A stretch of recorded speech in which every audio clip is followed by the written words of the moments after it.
Bagaimana bila dalam PKB belum diatur tentang besaran uang pisah? Apakah bisa mengacu kepada putusan Mahkamah Agung nomor 104 tahun 2010, di mana keputusannya adalah besaran uang pisah sama dengan besaran uang penghargaan masa kerja. Baik, kalau PKB-nya nggak diatur besaran uang pisah, maka tergantung bagaimana penyelesaian kasusnya pertama ya. Jadi kalau ini di kasus diselesaikan baik-baik, nggak perlu harus sampai kepada perselisihan. Misalkan, ya sudah deh, perusahaan ikut deh ngikutin putusan Mahkamah Agung tahun 2010 ini. Kita pakai besarannya uang penghargaan masa kerja. Ya boleh-boleh aja sepanjang kedua pihak setuju. Ya, maka selesai dengan PB. Tapi kalau ini masuk pada perselisihan, maka putusan Mahkamah Agung nomor 104 tahun 2010 itu akan menjadi acuan. Tetapi belum tentu ini menjadi putusannya sama, belum tentu. Karena setiap kasus kan berbeda, Pak. Jadi salah satu yang pasti akan dilakukan oleh hakim dalam hal ini adalah menggali bagaimana proses PHK yang selama ini dilakukan oleh perusahaan.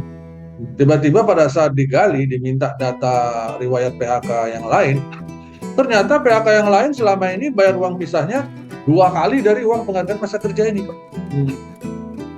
Ya akhirnya hakim nggak salah kalau dia akhirnya putuskan untuk perusahaan ini, karena sejarahnya selama ini bayarnya 2 kali dari uang penghargaan masa kerja, maka di kasus yang ini dibayar 2 kali juga dari uang penghargaan masa kerja. Which is lebih besar daripada putusan Mahkamah Agung 104 tahun 2010. Jadi bisa-bisa saja terjadi, tergantung kondisi kasusnya, alat bukti, dokumen dan sebagainya. Dan itu semua akan digali kan oleh hakim. Ya. Maka saya sangat menyarankan atur uang pisah itu, Pak Abi.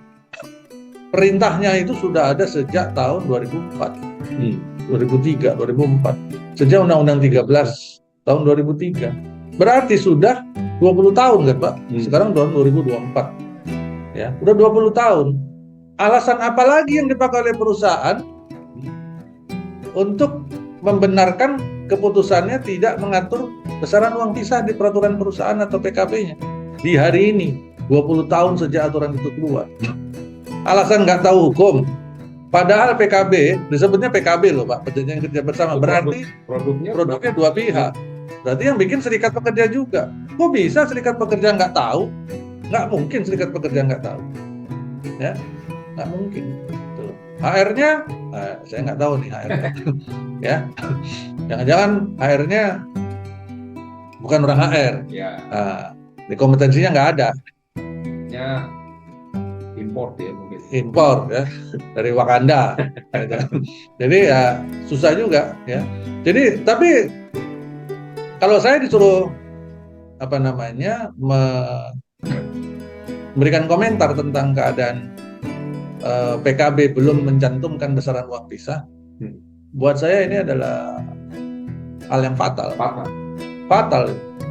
Karena serikat pekerjanya berarti dia tidak tunduk sama perundangan, itu pertama. Kedua, perlu dipertanyakan arah tujuan perjuangan serikat pekerja ini kemana, membela pekerja apa enggak. Karena ini hal yang harus diperhatikan oleh serikat pekerja. Kalau memang belum tambahan ya, apabila mungkin dari HR, mungkin bisa aja HR-nya baru Pak, ya naturalisasi mungkin gitu. Ya. Terus begitupun teman-teman di serikat juga belum aware terhadap undang-undang 13 Pak atau undang-undang OJK. Seharusnya kan sebelum adanya revisi PKB atau pembuatan PKB katakan PKB baru, idealnya kan mereka melakukan update knowledge ya, update knowledge terkait aturan di PKB idealnya seperti apa, 2 hari simposium atau apa internal, agar ketika menyusun ini tidak hal-hal yang fatal seperti ini tidak terjadi gitu. Iya kan? Betul. Jadi bukan karena hal-hal yang sifatnya sporadis membuat PKB gitu. Iya. Jadi membuat PKB itu bukan kuat-kuatan otot. Ya. Bukan main preman-premanan, bukan. Ya, buat PKB itu pakai otak, bukan pakai otot. Jadi sebelum bikin PKB, para pihak memang harus memastikan dirinya memiliki kompetensi dan kemampuan untuk melakukan perundingan dan paham tentang aturan-aturan yang menyentuh tentang PKB. Ya, jadi jangan sembarangan. Ya, ini fatal memang. PKB kok nggak punya uang pisah, padahal aturan uang pisah sudah 20 tahun. Undang-undang dasar perusahaan ya. Iya, ini sama seperti pasal tentang kesalahan berat, Pak Abi. Pasal tentang kesalahan berat itu sudah dihapuskan sejak tahun 2004 oleh putusan Mahkamah Konstitusi di akhir tahun 2004.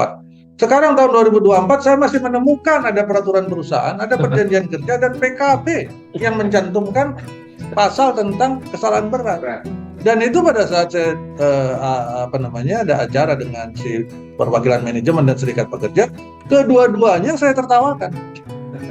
Kedua-duanya saya soroti, saya kritisi, saya bilang, kalian dua-duanya gimana?